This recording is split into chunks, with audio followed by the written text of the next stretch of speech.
দেখো এই ফুল গাছগুলোতে বেশ সুন্দর কিন্তু ফুল ফুটছে। আগে আমাদের বাড়িতে কত রকম টাইম ফুল গাছ ছিল, কিন্তু এখন আর নেই। ওই যে সমস্ত কিছু এলোমেলো, বাড়িতে জায়গাই নেই। তো যাই হোক, সকালবেলায় চলে এসেছি ঘরে। স্নান টান আমার কিন্তু হয়েও গেছে, আশি কাজ সেরে নিয়েছি। আর এদিকে এখন মেলতে এসেছি জামা প্যান্টগুলো। কয়েকটা জামা প্যান্ট ছিল, কয়েকটা বলতে আমাদের বাড়িতে রোজগার যেগুলো থাকে সেইগুলোই। তো সেইগুলোই মেলতে এসেছিলাম। আর দেখো চারিদিকে রোদের তাপটা কি, সকালবেলা মনে হচ্ছে বেশ একদম একটা দুপুর দুপুর ব্যাপার।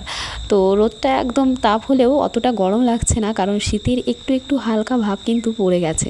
রাতের দিকে বেশ ভালোই শীত মানে লাগে এখন পর্যন্ত। মানে জানি না এরপরে কতটা কি হবে, কিন্তু আমাদের গ্রামগঞ্জে শীতটা একটু আগেই পড়ে। তো যাই হোক, হ্যালো এভরিওয়ান, গুড মর্নিং। কেমন আছো তোমরা সবাই? আশা করি সবাই খুব ভালো আছো, আর আমিও ভালো আছি। অনেকগুলো দিন ধরেই কোনো ব্লগ দিতে পারছি না, কিন্তু ভিডিও কিন্তু আমি রেগুলার করেই যাচ্ছি। একটা কারণ হয়েছে, সেটা হচ্ছে এডিট করার সমস্যা। আর একটা ব্যাপার হয়েছে, আমার ফোনে একটু মানে সমস্যা হচ্ছে, ওই যে মিঠি একেবারে দেখতে দেখতে যে মানে ফেলে দেয়া এটা ওটা করা। তো ফোনটা প্রায় আমার একদম নষ্ট হয়ে যাওয়ার দিকেই, তো কোনো মতে চালাচ্ছি। তো সেই একটা ব্যাপার, তো অনেক ভিডিও জমে রয়েছে কিন্তু দিতেই পারছি না। তো ভাবলাম আজকে একটু এডিট করি, তাও একদমই ছোট ভিডিও, তোমরা দেখতেই পাচ্ছ, টাইম দেখে বুঝতেও পেরে গেছো, মানে যাকে বলে একেবারে মিনি ব্লগ। তো আর কি, ভাবলাম যে এটা দেখেই শুরু করি, তারপরে দেখি আস্তে আস্তে হয়তো আর একটু ভালোভাবে করতে পেরে, মানে ভিডিও করতে পেরে, ভিডিও এডিট করতে পেরে তারপরে দেবো। তো সেটা ভেবেই আবার আজকে ফোনটা হাতে নিলাম, এডিট করতে বসলাম এই সন্ধ্যার দিকে। তাও এখন বাড়িতে নেই মিঠি, সেই কারণেই। কারণ আমার ওই মানে এডিট করতে বসাটাই একটা সমস্যা, রাতের বেলা ছাড়া আর হয়েই ওঠে না। আর ওর ঘুমোতে ঘুমোতে এত দেরি করে, তো সেই কারণে আমার এডিট করা হয়েই ওঠে না। মানে এমনিতে তো দিন ছোট হয়ে গেছেই, আর ওর ঘুমোতে এত লেট, তো আর কি, তো হয়েই উঠছে না, সেই কারণে আমি কোনো ভিডিওই দিতে পারছি না। তো যাই হোক, চলো আজকে তো সারাদিনটা ভেবেছি করব, কিন্তু জানি না তাও। তো ওদিকে কিন্তু আমি ঘরটার ঝাড় দিয়ে এসেছি, আর তারপরেই চলে এসেছি ছাদে। আর এইদিকে দেখো জামা প্যান্ট তো মেলা হয়ে গেছে, আর আমাদের এই শিউলি ফুল গাছটাতে ফুল কিন্তু বেশ সুন্দর ফোটে, কিন্তু নিচেই সেগুলো পড়ে না, একদম চালের ওপর। তো সব ফুল এই টিনের ওপরেই পড়ে থাকে, কয়েকটা নিচেই পড়ে, তো মা সেইগুলোই একটু মানে তুলে নেয়। তো ওদিকে আমি ঘরে গিয়ে পুজো টুজো দিয়ে নিয়েছি, ফোনে চার্জ ছিল না, তাই চার্জে বসিয়েছিলাম, কোনো ভিডিওই করিনি। এদিকে ডাল সিদ্ধ হয়ে গেছে, এখানে আমি কলমি শাক কুচিয়ে নিয়েছি, আর ওদিকে মশলা টশলা সমস্ত কিছু গুছিয়ে নিয়েছি। এদিকে দেখো কড়াইটা কিন্তু গরম হয়ে গেছে, আর ভাতটাও আমার হয়েই গেছে।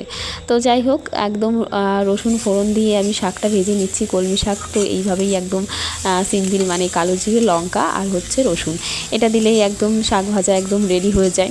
তো সেটাই করে নিচ্ছি। আর একটু আমি হচ্ছে শুকনো লঙ্কা দিয়েছিলাম, যাতে ওই খেতে বসে আর কি ভেঙে নেওয়া যায়, তো সেই কারণেই।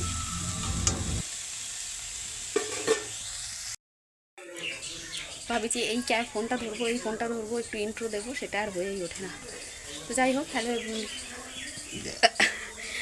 হ্যালো বন্ধুরা, শুভ সকাল। সবাই কেমন আছো? আশা করি সবাই খুব ভালো আছো, আমরাও ভালো আছি। তো আজকে হচ্ছে শুক্রবার, তো রান্নাবান্না প্রায় হয়েই গেছে সব কিছু, শুধু মাংসটা হতে বাকি। মশলাটা করলাম, ভেবেছিলাম মিক্সিতে করব, সেটা আর হয়নি, এই শিলনোড়াতেই করলাম। ডাল হচ্ছে আর কি, নামাতে হবে। ভাতটা হয়ে গেছে, বেগুন ভাজা, শাক ভাজা সব কিছুই হয়ে গেছে। মশলাটা করব, মানে কড়াইটা গরম বসিয়েছি। তো যাই হোক, সকালে আজকে কিছুই খাওয়া দাওয়া হয়নি, চাও করিনি। মিঠিকে একটুখানি খাবার বানিয়ে দিয়ে খাইয়ে দিয়ে ব্যাস রান্নাঘরে চলে এসেছি। স্নানটা সব হয়েই গেছে, সমস্ত কিছু করেই তো রান্নাঘরে আসা। তো যাই হোক, এখন হচ্ছে ওই যে কড়াইটা গরম হচ্ছে, ওই যে আলু ভেজে রেখেছি, সব কিছুই গোছানো, মশলাও হয়ে গেছে। মা মাংসটা ধুয়ে গেল, আজকেও সেই কি মাংস বলবো, তোমাদের দেখাচ্ছি, দেখলেই বুঝতে পারবে। মিস্ত্রিরা সবে এলো, মানে 10টা বেজে গেছে। তো আর কথা বলছি না, মশলাটা দিয়ে মাংসটা কষা করি, কারণ এটা করতেও তো অনেকটা টাইম লেগে যায় না। চলো, মাংসটা দেখে তোমরা বুঝতেই পারছো কিসের মাংস, সেটা আমি আর মুখে নাই বা বললাম। তো মা মাংসটা ধুয়ে দিয়ে গেছে, এদিকে আমি কড়াইতে তেল গরম করতে বসিয়ে দিয়েছি। কড়াইটা তো আগে থেকেই গরম হচ্ছিলোই, তো একদম তেলটা গরম করে নিয়েছি। আর এর মধ্যে দিয়ে দেবো হচ্ছে জিরে ফোড়ন, যেটা আর কি লাগে প্রথমেই। জিরে শুকনো লঙ্কা ফোড়ন দিয়ে নিয়েছি, আর মশলা তো একদম শিলেই করে নিয়েছি। প্রতিদিন ভাবি যে শিলে করবো না, একটু মিক্সিতে করে নিয়ে আসবো, কিন্তু আমার মনে হয় যেন না, শিলেই করে নিয়ে আবার মিক্সিতে যাব, তো সেই কারণে মিক্সিতেই করে নিয়ে, মানে শিলেই করে নিয়েছি। তো দেখো জিরে আর শুকনো লঙ্কার পরে তারপরে পেঁয়াজটা দিয়ে নিয়েছি, আর তারপরে সমস্ত মশলাটা নিয়ে দারুণ সুন্দর করে কষিয়ে নিচ্ছি। কালারটা তো দেখে বুঝতেই পারছো কতটা সুন্দর এসেছে। হ্যাঁ, আজকে একটু শুকনো লঙ্কায় দিয়েছি, কারণ এই মাংসতে একটু শুকনো লঙ্কা একটু না হলে যেন ভালো লাগে না, মানে কালারটা তেমন আসে না। তো পোলট্রি হলে চিকেন হলে সেগুলো আলাদা ব্যাপার, কিন্তু এই মাংসতে একটু শুকনো লঙ্কায় দিই আমি।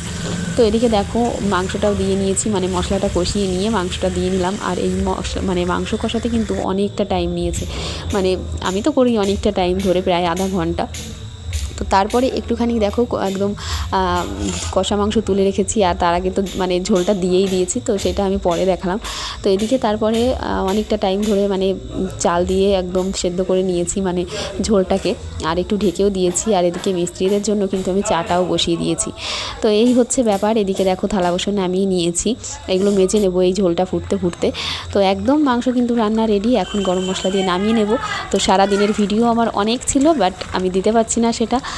তো আজকের মতো ব্লগটা এখানেই শেষ করছি, দেখা হচ্ছে পরের একটা দিনে। তো ততক্ষণের জন্য টাটা, সবাই সুস্থ থেকো, ভালো থেকো।